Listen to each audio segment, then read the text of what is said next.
Assalamualaikum warahmatullahi wabarakatuh. Baik, hari ini kita akan membahas tentang mengapa manajemen strategi itu penting.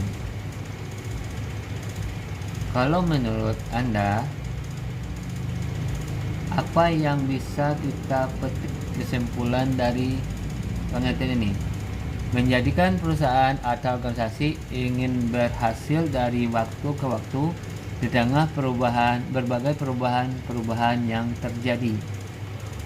Bisa disimpulkan, manajer strategi ini harus atau memahami keadaan yang akan terjadi dan sedang terjadi sehingga bisa dikontrol, bisa diamati, bisa ditanggulangi dengan baik dan efisien. Sehingga dengan adanya kontrol atau memonitor ini, perusahaan bisa survive atau bisa jadi kinerjanya bagus setiap saat. Nah, itu pentingnya strategi, manajemen strategi. Pasti manajemen strategi ini mempunyai isu-isu yang sering dialami oleh perusahaan organisasi sehingga butuh perencanaan yang tepat dan akurat. Yang pertama adalah isu strategi membutuhkan keputusan dari manajemen puncak. Di sini kita mengetahui bahwa sungguhnya manajemen puncak ini adalah top leader atau dikatakan komisaris, direktur eksekutif, CEO, sehingga bisa menerapkan atau menempatkan peraturan-peraturan yang telah ditetapkan.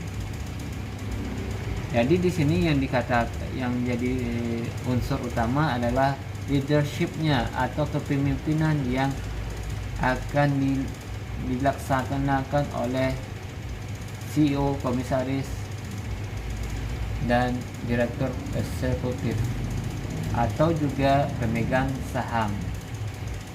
Oke, di sini ini saya menitik beratkan kepada leadership-nya atau kepemimpinan dalam mengambil keputusan.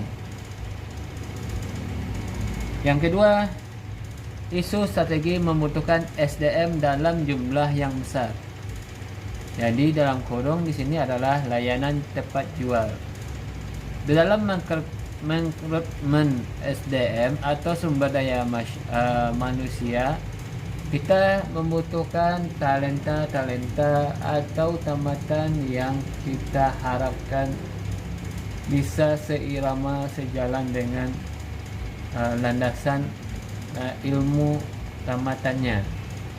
Misalkan kita membutuhkan orang finansial, maka kita membutuhkan tamatan ekonomi atau manajemen,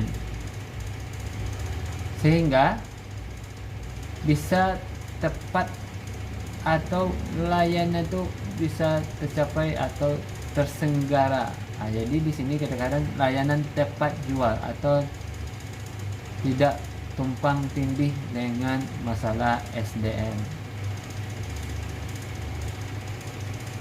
Yang selanjutnya, isu strategi mempengaruhi kesejahteraan jangka panjang perusahaan atau dikatakan strategi positioning. Jadi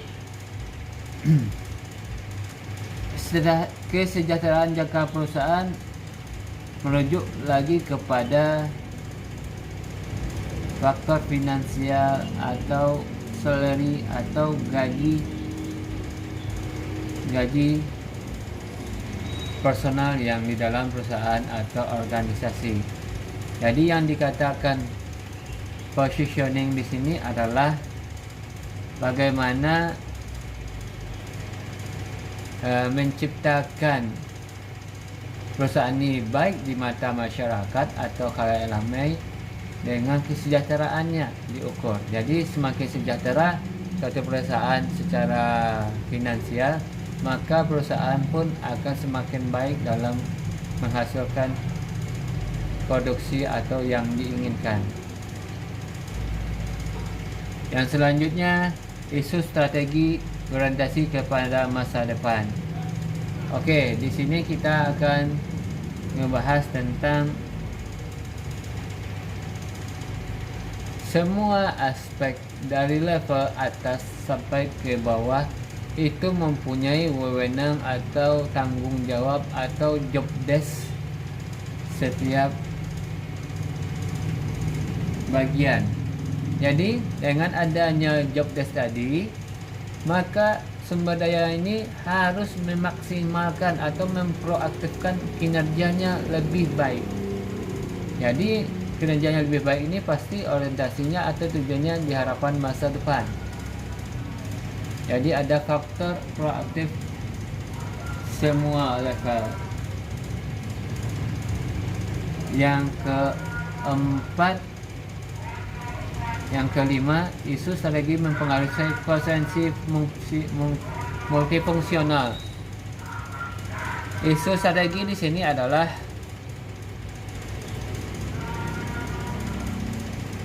bagaimana SDM tadi mempunyai multi atau mempunyai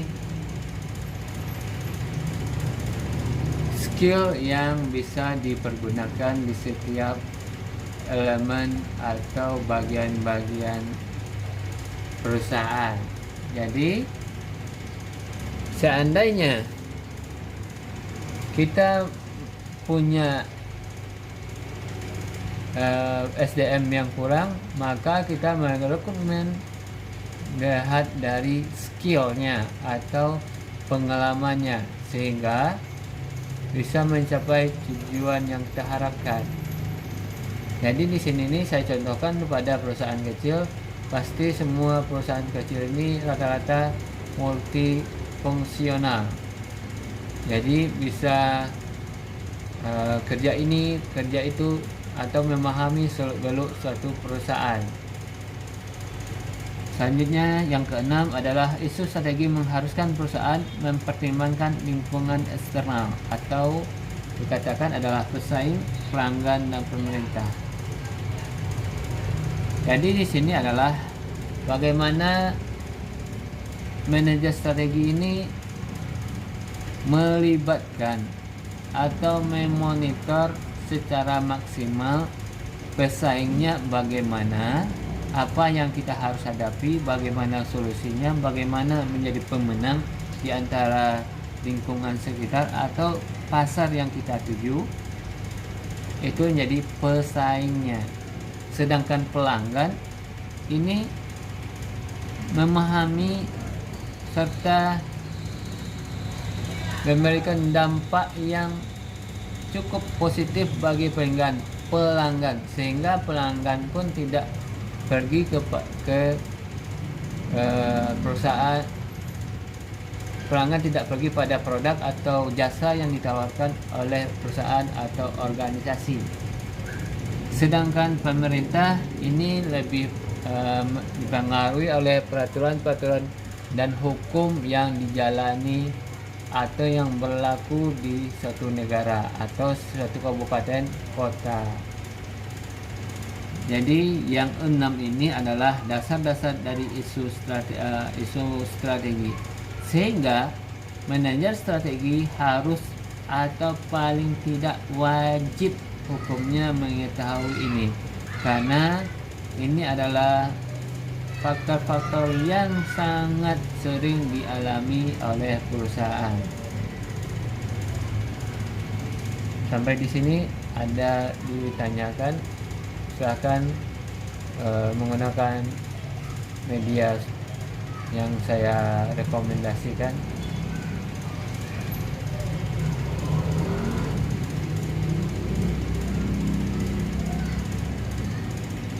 Oke, kita lanjut kepada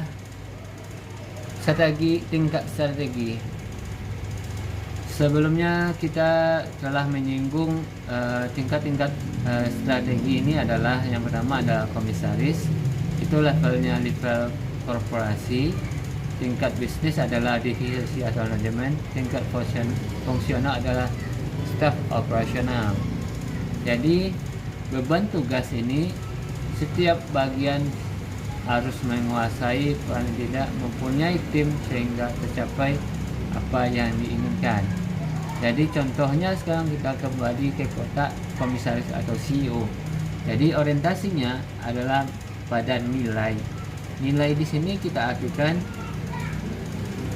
apa yang sering akan atau yang dianggap itu adalah bernilai atau mempunyai harga di depan komisaris atau CEO, dan mempunyai konseptual. Konseptual di sini adalah bagaimana mengatur atau membuat kebijakan yang akan diterapkan kepada bawahannya.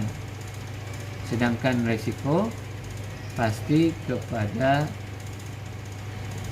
hal-hal yang belum atau yang akan terjadi di luar ekspektasi kita atau di luar prediksi kita. Dan selanjutnya laba. Ini tidak terlepas dari semua perusahaan atau organisasi akan selalu ditonjolkan. Selanjutnya kita ngebahas singkat bisnis. Bisnis di sini ada divisi atau manajemen, yaitu menjalankan SOP serta evaluasi yang ditentukan. Jadi di sini ini berorientasi pada segmen pasar. Jadi manajemen di sini ini dia menentukan pasar mana yang harus dimasuki atau pasar mana yang akan jadi pelanggan. Nah, jadi ini adalah tugas dari visi manajemen atau lokasi yang akan dituju atau yang akan diingini oleh perusahaan, dan tidak terlepas dari distribusi yang sangat efisien dan efektif.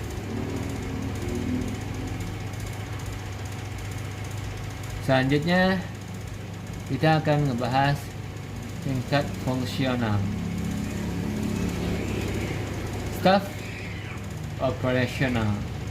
Oke. Di sini adalah pelayanan, semangat kerja, dan evaluasi. Jadi orientasinya adalah menjaga merek atau pelabelan supaya tidak terjadi anggapan negatif atau buruk di masyarakat atau market yang dituju.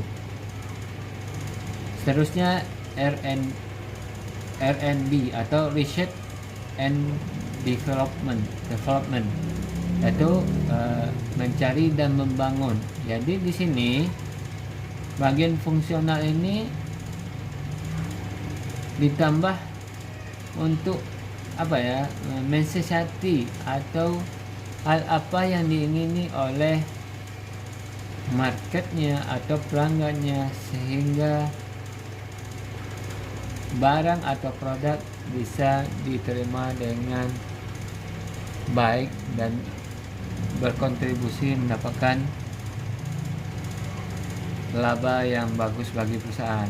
Dan tidak terlepas dari pelatihan produksi. Pelatihan produksi di sini adalah itu bagaimana sistem kerja mesin, bagaimana efisiensi waktu dan efisiensi biaya. Sampai di sini ada yang ditanyakan, silahkan.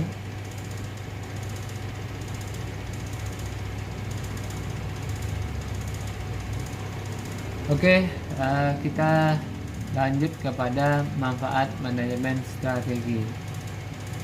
Manfaatnya ada 5. Yang pertama adalah memperkuat kemampuan perusahaan mencegah masalah. Jadi sama kita menghadapi suatu masalah, kita pikirkan dulu, kita rumuskan dulu bagaimana kemampuan atau kelemahan kita sebagai pemain di dalam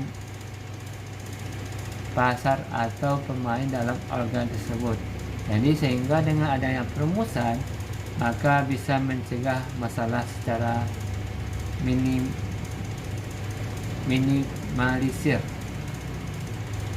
Yang kedua, keputusan strategik berdasarkan interaksi dalam kelompok dapat menghasilkan kesimpulan keputusan terbaik dalam kelompok.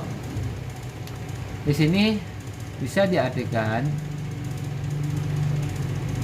suatu perusahaan atau organisasi membutuhkan interaksi atau komunikasi antar bagian. Dan dengan adanya komunikasi yang baik, maka menghasilkan keputusan yang terbaik pula. Kenapa? Ini yang sering ditonjolkan. Karena setiap divisi atau setiap staf operasional mempunyai hak yang sama dalam menyampaikan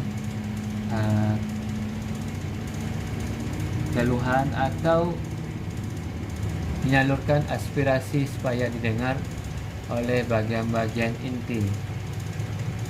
Selanjutnya, keterlibatan karyawan dalam pengambilan keputusan strategik. Di sini kita membahas tentang adakah karyawan operasional itu mempunyai tanggung jawab? Pasti ada. Kenapa? Setiap lini perusahaan mempunyai hal-hal yang paling penting dalam job desk-nya atau kerja yang telah diwenangkan kepada dirinya atau diwenangkan kepada sumber daya manusianya. Sehingga pengambilan keputusan itu ada mempunyai keterikatan atau dikatakan mempunyai rasa mempunyai atau memiliki perusahaan. Jadi adanya rasa tanggung jawab. Selanjutnya, peran masing-masing divisi terbentuk sehingga terhindar pekerjaan yang tumpang tindih. Yang telah saya sampaikan tadi, bagian divisi atau operasional itu mempunyai job desk atau kerja yang telah ditentukan, dan sehingga tidak ada lempar tanggung jawab atau tumpang tindih antar SDM atau level semuanya. Oke, yang selanjutnya penolakan terhadap perubahan yang berkurang. Sini kita mengetahui bahwa sungguhnya penolakan terhadap perubahan yang berkurang di sini dengan adanya atau interaksi tadi, maka kita terhimpun musyawarah mufakat yang terkoordinir sehingga tidak ada hal-hal penolakan yang signifikan atau menjerumuskan. Oke, sampai di sini ada pertanyaan, silahkan.